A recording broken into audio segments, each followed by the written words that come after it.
I'm Salad and I saw The Fantastic Four First Steps. It is directed by Matt Shakman. If you haven't seen this movie, I'll spoil it for you. Time and temperature check. It is 7 p.m. It is 85 degrees outside. Humidity is 70%.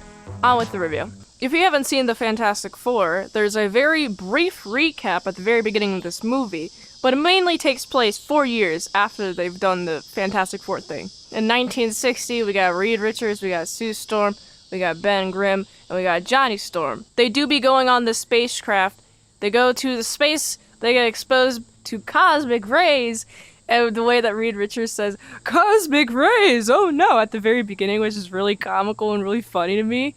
After the crash, everybody gets powers. We got Reed has the stretchy powers, Ben is a rock man, we got Johnny Storm, he's a fireman, and Sue Storm, she can go invisible. If you've seen any Fantastic Four, you know this. But this takes place 4 years after this one. It starts with the announcement that Sue Storm is pregnant.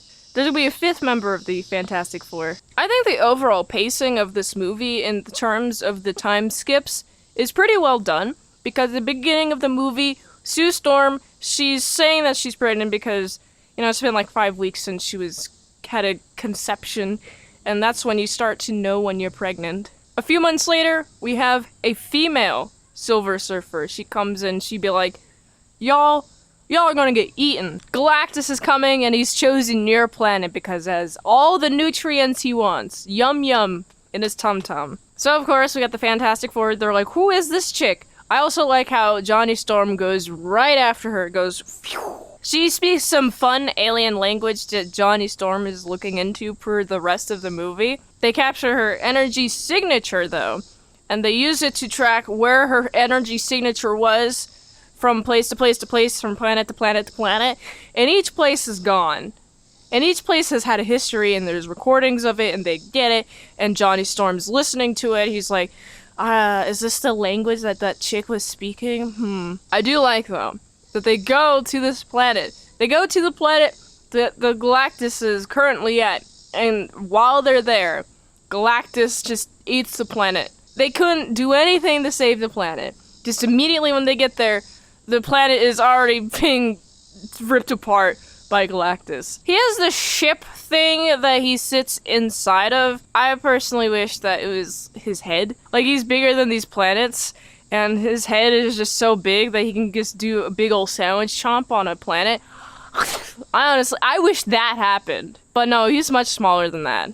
He's still big. The Silver Surfer chick is like, you guys shouldn't have come here. But also, they have like a big ol' leave, and then the Silver Surfer woman comes and chases them, and then they do be chasing, and she's super fast. Like, they go faster than light travel, and she's just as fast as them. I find that to be fun. And so Reed Richards directs their path to the nearest, like, neutron star? I think it's just a black hole or whatever. He used big brain words. And now they're both stuck next to this black hole, and they have to, like, come very, very close to it. Well, Reed Richards has to come really, really close to it in order to lure her close enough to get sucked in. But if she's getting sucked in, why aren't they getting sucked in? But also, they don't have enough fuel, and so they have to find a way to get around, to do the Martian. Basically, if you've seen the Martian, they have to, like, catapult around the Earth and go super fast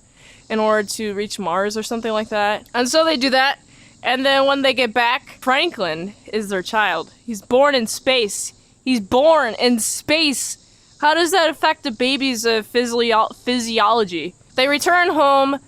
Earth people are like, you guys beat him, right? They're like, no. And so everybody's like, you guys suck. What was the condition?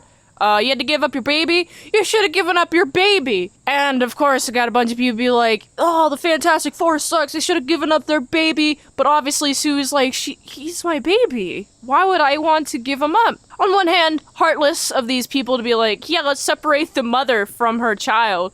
But it's also their life is on stake. Everybody in the planet's life is at stake. So you got Reed Richards, he's like, we gotta come up with a plan. I have this teleportation thing I've been working up since the beginning of the movie, but it takes a lot of electricity. So, what if we teleported the Earth, built a bunch of these specific teleportation nodes just in various places on the globe, everywhere. And this is going to be a human effort. Everybody's going to have to participate. All, like, 8 billion people. Everybody's going to have to conserve their energy for this one night, I guess. I don't know how that works. I don't understand why the one night, even though everybody gets to watch the TV happen. Isn't that using electricity? I don't know how electricity works. I find that to be kind of weird. He's going to teleport freaking mosquitoes. I want to teleport these mosquitoes away. I'm getting bit. He wants to teleport the Earth light years away so that Galactus doesn't see it. And as soon as he starts the teleporting thing, guess who's here? The Silver Surfer woman. She destroys all the teleporting things except for the New York Square one. It's really been hard to film with all this humidity the past few weeks. The camera keeps fogging up. Johnny's able to convince her not to destroy the New York thing by distracting her, being like, hey, I located your language. I saw that he saved your planet. He saved your planet by you sacrificing yourself for your planet and having Galactus eat a bunch of people. And then he shows all the files that they've been looking at, all the populations, all the screams, and being like, you did this to them! You brought Galactus to them! And then she starts freaking out. Ah, right? But Johnny Storm's like, wait, hold on, chill. I didn't mean it for it to be like that. Let's, like, work together. And at first she's hesitant, but when it comes necessary time, she comes in when she's needed. So, we got Galactus, he's creeping up. All the humans are saving energy. Everybody tries to teleport. The teleportation's failed. So what's the strat? We gotta get Galactus down here, and we gotta have Reed Richards and all of the Fantastic Four work together as a team to bring Galactus into this, into the teleportation thing so he can teleport him light years away. Galactus is very big. He wants one thing only, though. Franklin. Franklin has infinite power. You take rubber genes and invisibility genes, you get infinite power, cosmic god genes. Galactus wants him to eat so he doesn't have to be hungry anymore, which I get. Galactus has a forever hunger, so if he eats the forever being, he can just be peaceful and just chill. Otherwise, he's just gonna have to continue eating planets and civilizations. Galactus, he's like, oh my goodness, Franklin's over there. Oh yeah, here we go. I'm gonna get him. I'm gonna pick him up. And then he goes to pick him up, and then, too quickly, they do a switcheroo, and then Galactus goes unblind because Johnny Storm hit him with the fire in his eyes, blinded him temporarily. They did a switcheroo, and he can just scan for life beings just anywhere, and he finds them in the Fantastic Four building. We got Galactus eventually does get Franklin and has the child, and that's when Sue Storm's like, give me my baby! And like she takes all of her power, all of her might, and she's incredibly strong. She pushes Galactus with her light abilities, because she manipulates light, which is pretty OP as a power. In order to turn invisible, you have to like refract the light around you in order for it to appear like the surroundings around you. Which means that she can also manipulate it to make like huge light walls, using it as like physical whatever. I'm not a light person. I'm not a light doctor. I don't know anything about the light waves, but they're waves, right? And I don't know if they're particles. Are they particles? I don't know. But anyway, she manipulates the waves to make a huge old wall and pushes them back, pushes them into the teleporter. And then the Reed Richards does the teleporter thing, turns it on, but he's about to get out. He's like coming straight out, and Susan is very exhausted. She passes out. But then here comes the Silver Surfer woman. She comes and pushes him in and teleports both of them out of the vicinity of the Earth. And Susan Storm, there's a moment where she's dead. She actually is dead. But when Franklin is put on the chest of his mother, he does a little glowy thing with his hands, and she has a glowy thing within her eyes, and she's resurrected. So Franklin can raise people from the dead. That's pretty OP. Anyway, I like this movie a lot because it shows a lot of potential for this film. Oh yeah, one of the post-credits scene is Doom is there with Franklin 4 years later. I think it's implied that Dr. Doom is going to kidnap Franklin. I don't know.